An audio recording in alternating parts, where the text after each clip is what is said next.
नेहा के इस सफर में उसे पहले से ही अपनी फैमिली को लेकर काफी स्ट्रेस था और अब पीहू ने अपने शैतानी दिमाग से उस स्ट्रेस को कम करने की बजाय और बढ़ा दिया था। नेहा पीहू के नेचर से अच्छे से वाकिफ थी। उसे पता था कि इस छोटी सी बच्ची का दिमाग कितना आगे तक सोच लेता है। वो ये भी जानती थी कि पीहू जब कभी भी अपनी बड़ी को किसी भी बात के लिए उदास देखती थी तो प्रॉब्लम सॉल्व करने के लिए किसी भी हद तक चली जाती थी, और आज उसने कुछ वैसा ही किया था। पीहू, क्या फालतू की बात कह रही हो?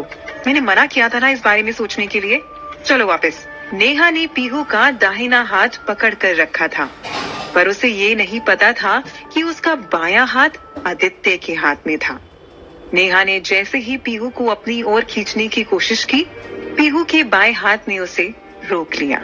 आदित्य ने भले ही पीहू के साथ कुछ ही वक्त बिताया था, पर उसने उसका हाथ इतनी जोर से पकड़ा था कि वो एक झटके में खुला ही नहीं। बड़ी, मैं चलूंगी ना साथ, पर पहले तुम मेरा आइडिया तो सुन लो। ये है कूल अंकल, जो 2 दिन के लिए मेरे पापा बनने के लिए रेडी हैं।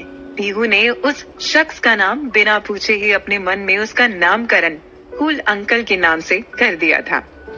अपने नाम को पीहू की प्यारी आवाज में सुनकर एक बार को तो आदित्य को भी हंसी आ गई, पर सिचुएशन की सीरियसनेस को देखते हुए उसने अपनी हंसी को अंदर ही रोक लिया। वो नेहा की दिल से मदद तो करना चाहती थी, पर उसे पता नहीं था कि इस नादानी में वह नेहा के दिल में उन पुराने जख्मों को ताजा कर रही थी। पापा शब्द सुनते ही नेहा को हर वो ताना याद आता था जो सिंगल मदर होने के नाते उसने खाया था। पर आज पीहू अकेली नहीं थी, उसके साथ उसके कूल अंकल खड़े थे, जिन्हें कुछ भी समझाना नेहा को बिल्कुल भी रास नहीं आ रहा था। बड़ी, कूल अंकल तो मेरे पिक्चर वाले पापा से भी मैच करते हैं। रुको, मैं आपको दिखाती हूँ। पीहू कई दिनों से अपने पापा की तलाश में थी और उसी दौरान उसने अपनी ही इमेजिनेशन से तीनों की फैमिली पिक्चर बनाई थी। नेहा को कन्विंस करने के लिए पीहू अपने बैग से आर्ट बुक लेने के लिए अपनी सीट पर भागी। अरे, फिर वही जिद। नेहा पीहू को रोक ही रही थी कि तब तक पीहू वहाँ से भाग निकली। उसके वहाँ से जाते ही आदित्य ने नेहा के बिहेवियर से चिढ़ते हुए कहा, अरे हाउ इनसेंसिटिव यू आर। इतनी छोटी सी मासूम बच्ची से कोई ऐसी बात करता है क्या? एक 5 साल की बच्ची जो अपनी माँ के लिए इतनी चिंता कर रही थी, इतने आइडियाज लगा रही थी, उसे उसकी माँ ही नहीं समझ रही थी। वो कुछ ही पलों में पीहू से इतना कनेक्टेड फील कर रहा था कि उसे नेहा का पॉइंट ऑफ व्यू समझ ही नहीं आ रहा था। तुम्हारी बेटी इतनी छोटी होने के बावजूद तुम्हारे बारे में इतना सोच रही है और तुम हो कि उसकी सुन ही नहीं रही हो। आदित्य ने नेहा से गुस्से में कहा, हेलो मिस्टर, जब तुम्हें कुछ पता नहीं है हमारे बारे में तो जबरदस्ती इंटरफेयर भी मत करो। नेहा ने आदित्य को सीधा जवाब देते हुए कहा। आदित्य कोई छोटा मोटा राह चलता इंसान नहीं था, बल्कि एक बहुत बड़ा बिजनेसमैन था। उसके बॉडी गार्ड्स चाहते तो अभी तक नेहा के इस टोन को चुप करा चुके होते, पर पीहू के मामले में अपने बॉस को इस तरह पिघलता देख वो इस मामले में पड़ना ही नहीं चाहते थे। यू शुड फील प्राउड कि कितनी स्मार्ट बेटी है तुम्हारी। आई वंडर तुम्हारी जैसी डम्ब लड़की की ऐसी स्मार्ट बेटी कैसे हो गई? कहीं कुछ झोल तो नहीं? आदित्य ने नेहा के रवैये को नापसंद करते हुए उसे टॉन्ट मारा। वो आगे कुछ बोलता कि तभी नेहा ने उसके हाथ में पकड़ा ग्लास का पानी आदित्य के मुंह पर फेंक दिया। उसी वक्त पीहू अपनी आर्ट बुक लेकर वहां पहुंची तो उसने देखा कि उसके कूल अंकल तो पूरा भीग चुके थे। बडी? पीहू ने अपनी बडी की हरकत देखकर शॉक में अपने मुंह पर हाथ रखते हुए कहा। अगले ही पल आदित्य के बाल से लेकर कोट सब भीग चुका था।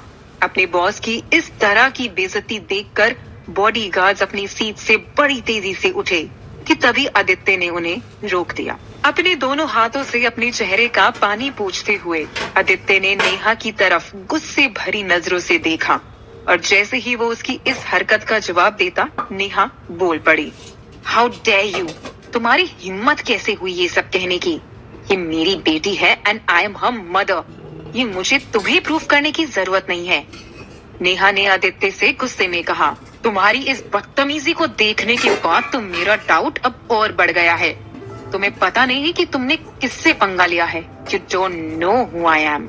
और जब तुम्हें ये पता चलेगा, I swear, तुम्हें अपने किए पर बहुत पछतावा होगा। And I will make sure that you will feel guilty, miss, whatever you are. Aditya को इतना गुस्सा होता देख पीहू को अपना आइडिया पूरी तरह से बिखरता हुआ नजर आ रहा था। Oh please, I am not interested to know who you are. जितना मिलना था मिल लिया आपसे। Hopefully अब नहीं मिलेंगे। नेहा ने इस बार पीहू को इशारे से उसके साथ चलने के लिए कहा। माहौल को इतना गर्म देखकर इस बार पीहू नेहा की बात टाल नहीं पाई। उसने बड़े उदास मन से आदित्य को हाथों से बाय बोला और नेहा के साथ अपनी सीट की तरफ लौट गई। आदित्य भी पीहू को बाय बोलने से उतना ही दुखी था जितना कि पीहू।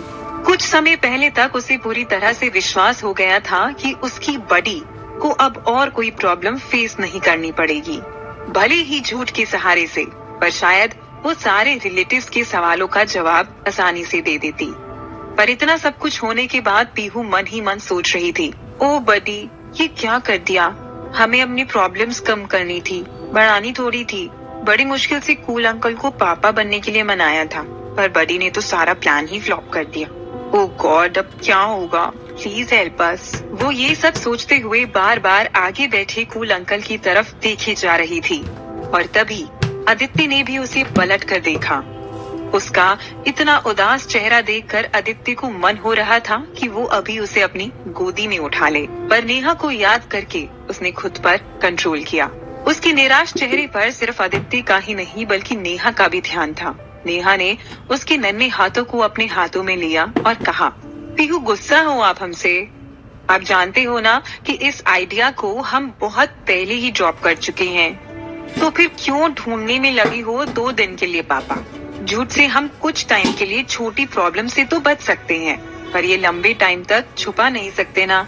अगर सबको पता चल गया कि हमने झूठ बोल के ऐसे ही किसी को अपना पापा बना दिया है, तो सोचो सब कितना हंसेंगे हम पर। नेहा की इस बात को सुनकर पीहू ने निराश भरे भाव से उसकी तरफ देखा और कहा, पर कूल अंकल तो बहुत स्मार्ट हैं। और देखो देखो, मेरी तो ब्राउन आंखें भी उनकी तरह हैं और ये सॉफ्ट बाल उनके भी वैसे ही हैं जैसे मेरी। पर किसी को भी पता नहीं चलेगा कि वो मेरे पापा नहीं हैं। सच्ची। पीहू ने अपनी आंखों को बड़ा करके दिखाया, अपने बालों को टच करके और कई तरह के फेसेस बना के नेहा को समझाने की कोशिश की। पीहू, आपको ऐसा क्यों लग रहा है कि बड़ी सारे क्वेश्चंस आंसर नहीं कर पाएगी? आपको पता है ना कि बड़ी कितनी स्ट्रॉन्ग है? नेहा ने उसे इशारे से रोक कर कहा, जिस पर पीहू ने खुद को मना लिया कि उसकी बड़ी इस बात के लिए तो कभी नहीं मानने वाली। हाँ ठीक है, I know you are strong, कहकर पीहू दोबारा बाहर खिड़की से बाहर देखने लगी। वो भले ही नेहा के सामने उसकी बात को हाँ हाँ कहकर मानने का दिखावा कर रही थी, पर उसे समझाना इतना आसान नहीं था। वो भले ही नेहा के सामने उसकी बात को हाँ हाँ कहकर मानने का दिखावा कर रही थी, पर उसे समझाना इतना आसान नहीं था। इस वक्त भी वो कूल अंकल और बडी को मिलवाने के अतरंगी आइडियाज दिमाग में बुन रही थी। अगले आधे घंटे बाद जब फ्लाइट बनारस एयरपोर्ट पर लैंड हुई, नेहा और पीहू दोनों एग्जिट की तरफ बढ़ने लगे, लेकिन उसके मन में एक अजीब सी बेचैनी थी जिसे वो चाह के भी पीहू के सामने व्यक्त नहीं करना चाहती थी। हर बढ़ते कदम के साथ उसकी पुरानी यादें ताजा होती जा रही थी। 6 साल बाद आज वो अपने परिवार से मिलने वाली थी, उनसे मिलने वाली थी जिन्होंने कई साल पहले ही उसको खुद से अलग कर दिया था। अगले ही पल उसे फोन आया और सूचना मिली कि उसे एयरपोर्ट से कुछ खास लोग लेने आ रहे हैं, जिसे सुनकर वो खुश हो या दुखी उसे बिल्कुल समझ नहीं आ रहा था। उस अपडेट को सुनकर ना तो वो कुछ रिएक्ट कर पा रही थी और ना ही एक्सप्रेस। उसे इतना कंफ्यूजन में देखकर पीहू ने पूछा, क्या हुआ बडी, हमें कोई लेने आ रहा है या नहीं? उसके इस सवाल को सुनकर नेहा अचानक से अपने ख्यालों से बाहर आई और झटके से बोल पड़ी, आ रहे हैं पीहू, वो बस पहुंच ही रहे होंगे। नेहा के इतने अजीब बर्ताव को देखकर पीहू को समझ ही नहीं आ रहा था कि उसे किस बात का इतना बड़ा शौक लगा है। लेने कोई भी आए क्या फर्क पड़ता है? ऐसा कौन आ रहा था जिसे सुनकर बडी इतना डिस्टर्ब हो गई थी? या कहीं वो पापा वाली बात से अभी भी परेशान तो नहीं? पीहू बार बार यही सोचे जा रही थी। वो कुछ और पूछती कि तभी सामने से दो लोग नेहा की ओर बढ़ते चले आ रहे थे। नेहा ने एक हाथ से पीहू का हाथ पकड़ रखा था तो दूसरे हाथ में ट्रॉली बैग। वो उन दोनों को लेकर आगे बढ़ ही रही थी कि तभी एक आवाज आई जो नेहा ने सालों बाद सुनी थी, दीदी। ये सुनते ही नेहा ने अपनी दाईं ओर देखा तो कनिका संजय के साथ उसकी तरफ बढ़ रही थी। उन दोनों को देखते ही एक पल के लिए तो उसे लगा कि वो 6 साल पीछे पहुंच चुकी है। उनको देखकर उसे अपनी लाइफ की वो ब्लैक नाइट याद आ रही थी जिसमें उसने उन दोनों के सामने हाथ जोड़कर अपने आप को सच्चा साबित करने की न जाने कितनी कोशिशें की थी, पर उन्होंने उसकी एक ना सुनी थी। आज 6 साल बाद कनिका और संजय को एक साथ देखकर नेहा को एक बार फिर ठुकराया हुआ महसूस हो रहा था। कनिका ने नेहा के पास पहुंचते ही उसे गले लगा लिया और कहा, दीदी, हाउ आर यू? इतने सालों बाद। तुम तो पहले से भी मोटी लग रही हो। अपनी हेल्थ का ध्यान नहीं देती क्या? लुक एट मी, कैसे मेंटेन किया है मैंने खुद को। कनिका अपनी बहन का हाल पूछने के बहाने मजाक में भी सिर्फ उसे टोंट कसना चाहती थी। अपनी बातों से वो यही साबित करना चाहती थी कि नेहा कितनी इम्परफेक्ट है और वो कितनी परफेक्ट थी। कनिका की बातों से ज्यादा नेहा का ध्यान उसके हाथ पर था जिसने संजय का हाथ पकड़ रखा था।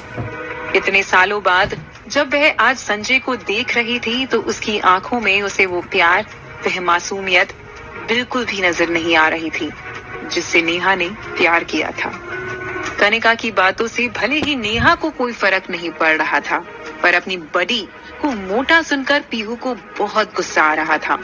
वो अपनी कमर पर हाथ रख के नेहा के सामने कनिका को घूरते हुए आगे गई और अपनी क्यूट सी आवाज में गुस्सा भर के बोली, व्हाट? आपकी मम्मा ने आपको मैनर्स नहीं सिखाई क्या? ऐसे कैसे आप बडी को मोटा बोल रहे हो? ये आवाज सुनते ही कनिका और संजय चौंक गए। क्या होगा जब कनिका और संजय पीहू से मिलेंगे? क्या पीहू होगी नेहा की सेवियर? क्या होगा जब ढेरों सवाल होंगे नेहा से? क्या उसे सच में पीहू की आइडिया की हेल्प लेनी पड़ेगी?